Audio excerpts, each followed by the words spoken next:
La maladie rénale est un facteur de risque majeur pour les maladies du cœur et ces deux maladies font partie des 10 principales causes de décès chez la population canadienne.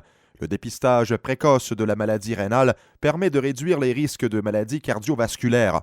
Le docteur Jean-François Caillé, qui est néphrologue au CHUM de Montréal, nous explique. Des études ont démontré que les gens qui avaient des maladies rénales avaient un risque accru de maladies cardiovasculaires. Une des raisons, c'est que les reins sont des filtreurs de sang et que les déchets s'accumulent, ce qui cause de l'inflammation et qui amènerait l'augmentation du risque cardiovasculaire. Il est très facile de mesurer le niveau de déchets par une prise de sang afin de savoir si les gens sont atteints ou non de maladie rénale. Également, le rein étant responsable de la sécrétion d'hormones responsables de la pression artérielle, la présence ou non de haute pression pourrait être une indication d'atteinte de maladie rénale.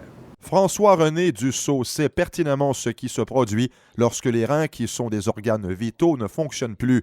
Il a reçu un organe d'un donateur décédé, mais lorsque le rein transplanté a cessé de fonctionner 2 ans plus tard, il a entrepris des traitements d'hémodialyse à domicile pour nettoyer son sang, ce que ses reins ne pouvaient plus faire. Alors, j'ai fait des traitements d'hémodialyse nocturne pendant presque 5 ans. Ces traitements-là, c'était 5 fois par semaine à raison de 8 heures chaque nuit. Les traitements d'hémodialyse nocturne, à mon avis, sont les meilleurs traitements après une transplantation et me permettaient d'avoir une bonne forme physique. Et c'est à partir de ce moment-là, en 2004, que j'ai décidé de m'impliquer auprès de la Fondation canadienne du rein, notamment auprès du programme d'entraide avec d'autres patients qui apprenaient leur insuffisance rénale.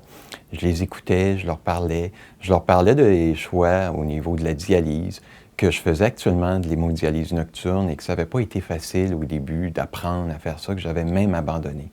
Mais je leur disais que c'était possible, qu'il y avait les choix en termes de traitement à l'insuffisance rénale et qu'ils allaient passer au travers. La prise de la tension artérielle est un geste essentiel à accomplir. Également, les gens diabétiques, obèses, hypertendus doivent absolument avoir une évaluation de leur fonction rénale par une prise de sang et une analyse d'urine. Car il est important de savoir que plus tôt on dépiste la maladie rénale, le plus tôt on peut intervenir pour réduire les conséquences négatives associées aux maladies rénales.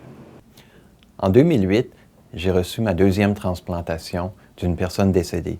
C'est un cadeau extraordinaire, c'est un don de vie. Cette transplantation-là me permet de revivre normalement.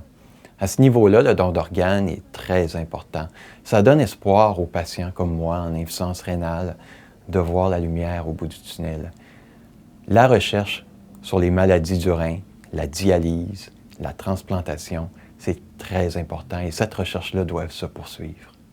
Pour des conseils sur la santé rénale, des renseignements sur les dons d'organes ou pour savoir comment la recherche peut faire toute la différence, consultez le site de la Fondation canadienne du rein à rein.ca.